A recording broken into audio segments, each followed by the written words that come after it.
Glory to God.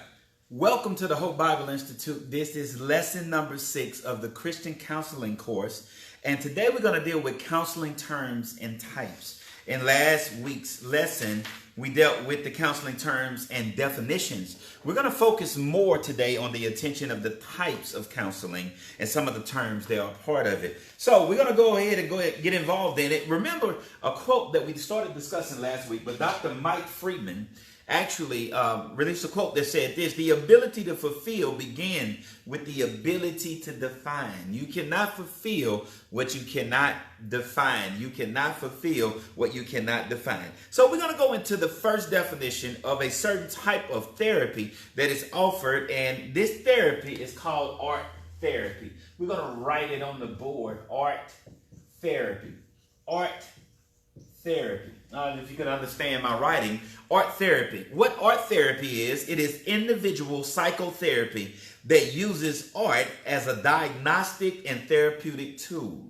This form of therapy is used for the visual learner to engage them concerning the subject. Art therapy is a wonderful form of therapy. It can actually more than just art. It can go into any form of art: music, games, visual aids. All of these things is considered art therapy. Now, it's very, very beneficial if you can do this art therapy, or you can use this art therapy in the field or in the opportunity when you're dealing with a youth or a child.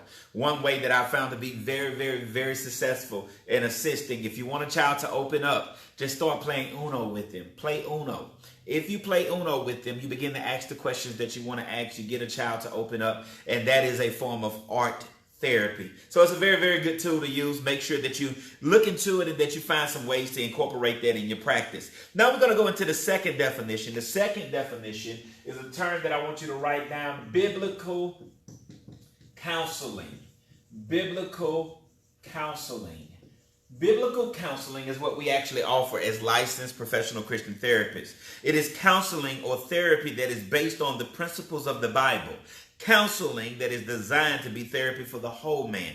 So you don't just really deal with the psychological aspect. You also deal with some of the emotional issues and some of the physical issues, but more importantly, the spiritual issues that are in place as well. That is called biblical counseling. Make sure you write that down: biblical counseling.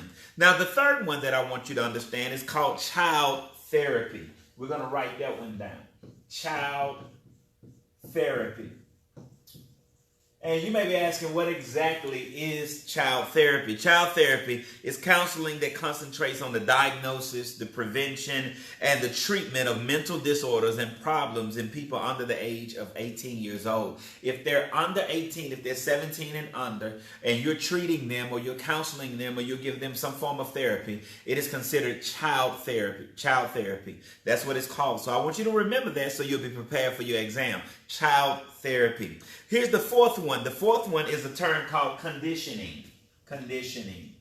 Conditioning is an important term because when you're counseling, you're going to realize that the client has already been conditioned in some form of thinking, and now you must begin to provide principles and tools that will cause them to be reconditioned. Conditioning is defined as the form of learning, usually simple, involving the formation, the strengthening, and the weakening of an association between a stimulus and a response. When they see a certain thing or experience a certain thing or something reminds them, that's the stimulus, and their response to that, that's conditioning. It causes a more or less automatic response to a particular action, such as ducking from it if your hand is raised. And that's the child. When you see someone just duck like that, they are used to the hand coming down. So the stimulus is the hand and the ducking is the response. And you may not be looking to raise your hand at them. You're just raising your hand. They duck automatically. That's a conditioning that has happened. So we have to be able to treat that, deal with it, diagnose it, treat it, and deal with it. The next one is depression symptoms. Write that down. Depression symptoms.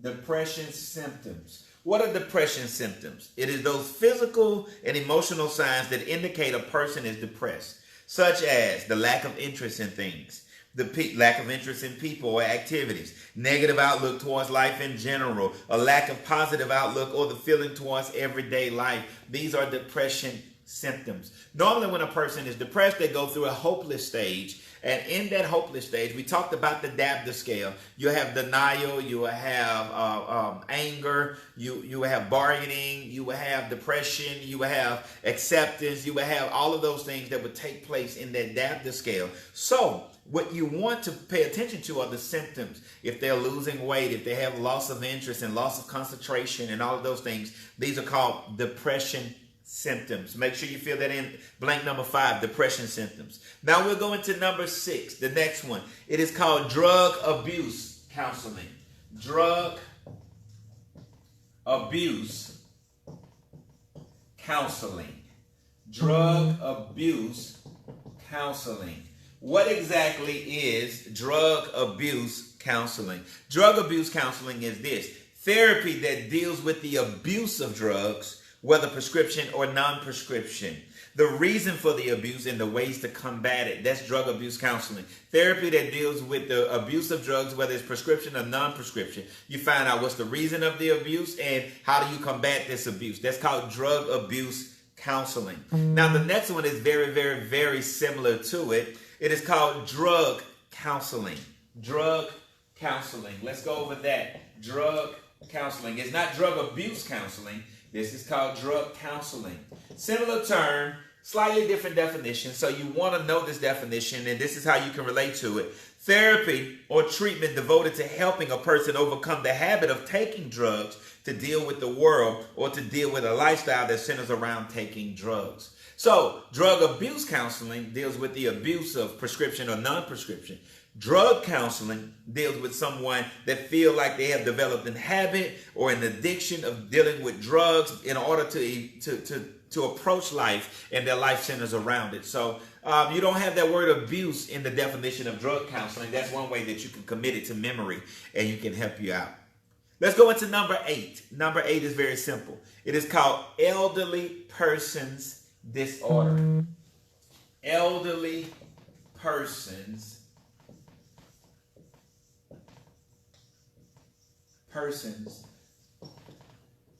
disorder. Right there, fill it in your blank. Elderly person's disorder.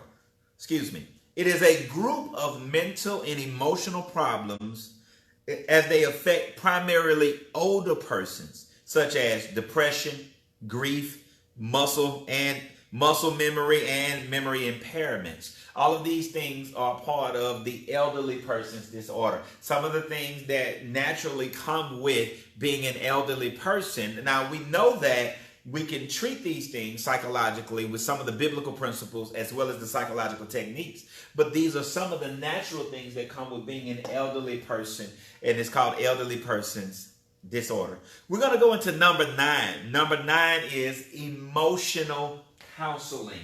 Emotional counseling. Emotional counseling. What exactly is emotional counseling? Let me tell you what emotional counseling is. Emotional counseling is therapy or treatment designed to help a person understand and deal with their feelings, their thoughts, and their ideas.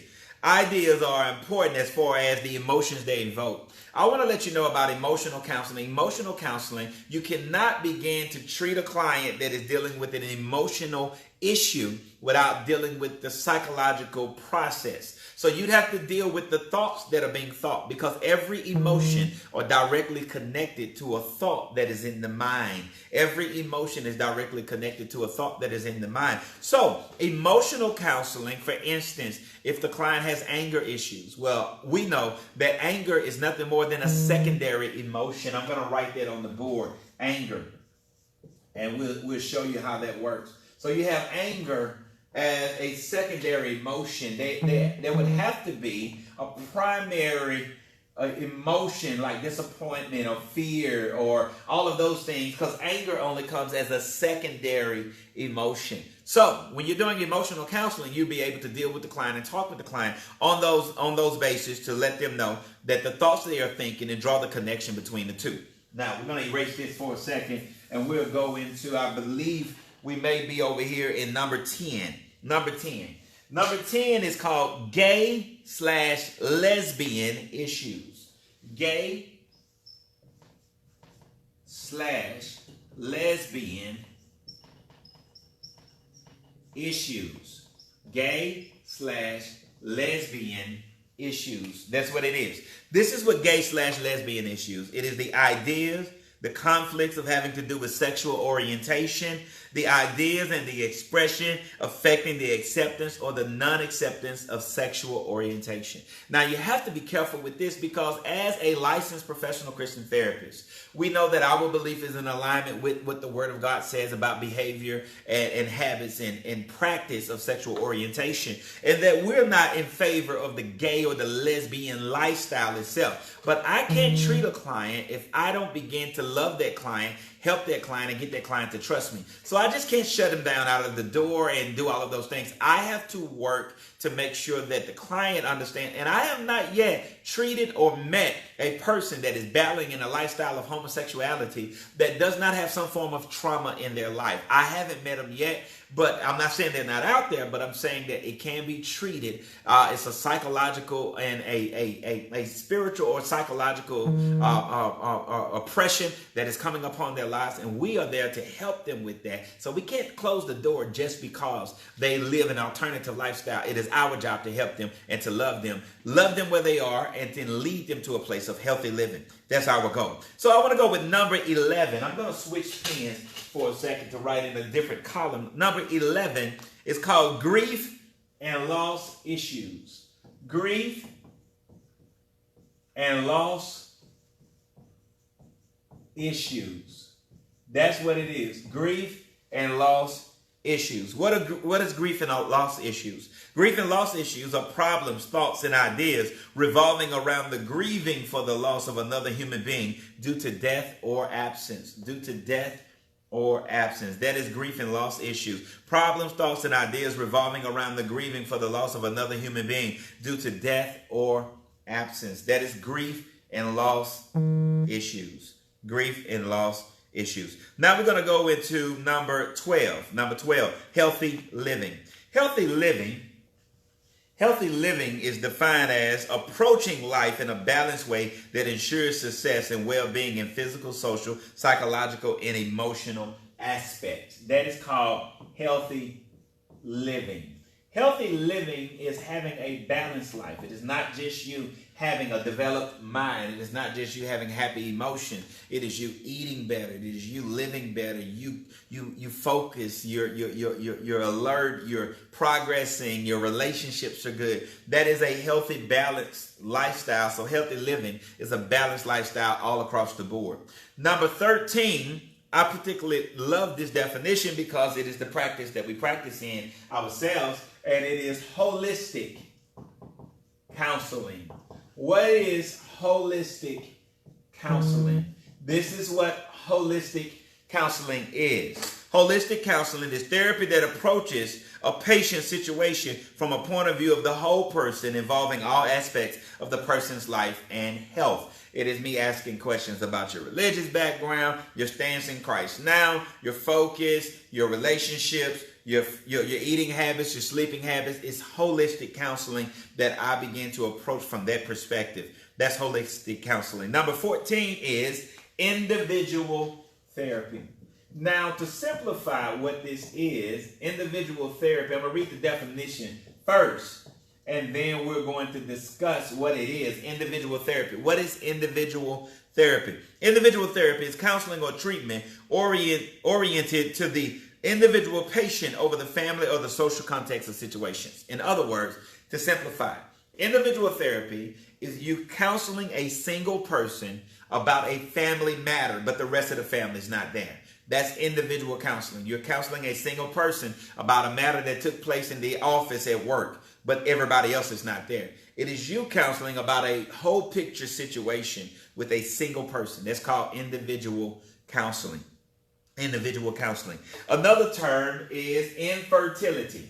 Write that in your blank. Infertility. Infertility. And that's the answer for number 15. Infertility is the ability to reproduce offspring whether in the male or the female of the species. There's a typo in the book, and it's supposed to be male, M-A-L-E, but the Dragon software has a typo, and it's M-A-I-L. So make that correction. It is whether in the male or the female of the species due to psychological, medical problems, or failure to create and mate eggs or sperm. That's what infertility is. Sometimes it is a physical problem. Sometimes it's a psychological problem. Sometimes you could be overstressed. Sometimes you could be afraid. Some of these things can affect you reproducing, and infertility is the term for that. Now we're going to go into number 16, mental health conditions. Mental health conditions. This is what a mental health condition is. A mental health condition states whereby a person's mental, emotional, and psychological health is impaired or not functioning in the person's best interest. So the mind is not working according to its design. The emotions are all scattered all over the place. Your thoughts, your memories, your inability to sleep, your dreams, your visions, and all of these things that are working in a way that works against the betterment of that individual is called mental health conditions. Mental health conditions with an S. Mental health conditions. Now we're going to go into number 17. Number 17 is mindful psychotherapy. Mindful psychotherapy. This is what mindful psychotherapy is. Mindful psychotherapy is a type of counseling that emphasizes awareness of the present moment and the feeling brought on by the visualization of anxiety, producing situations without judging them good or bad. That is mindful psychotherapy. Mindful psychotherapy is a type of counseling that emphasizes the awareness of present moment and feeling thought by visualization of anxiety. You see something, you begin to get afraid. It affects how you think, how you operate, and how you respond to life. That is mindful psychotherapy when we deal with that type of condition.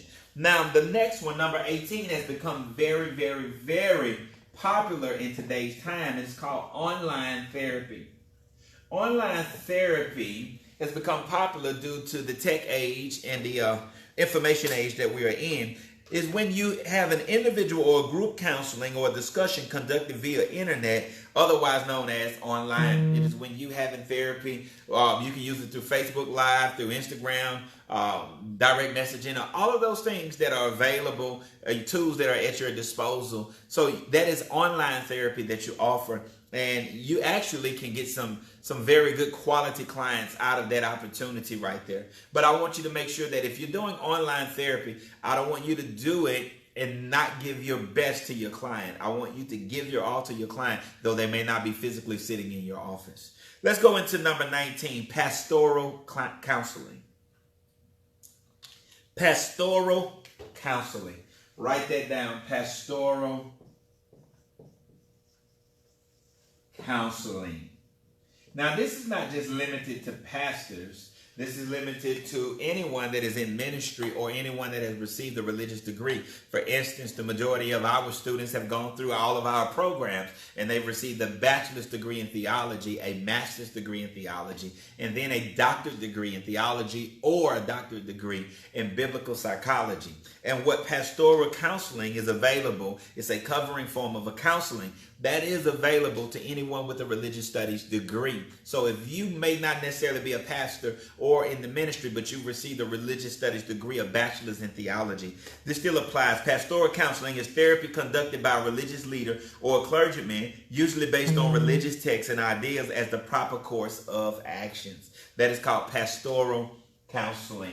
Pastoral counseling. I'm going to read one more before we go into another column, and it's called number 20, personality disorder. Personality disorder. This is what a personality disorder is. A personality disorder is an unhealthy condition whereby portions of a person's psychological makeup are at odds with others.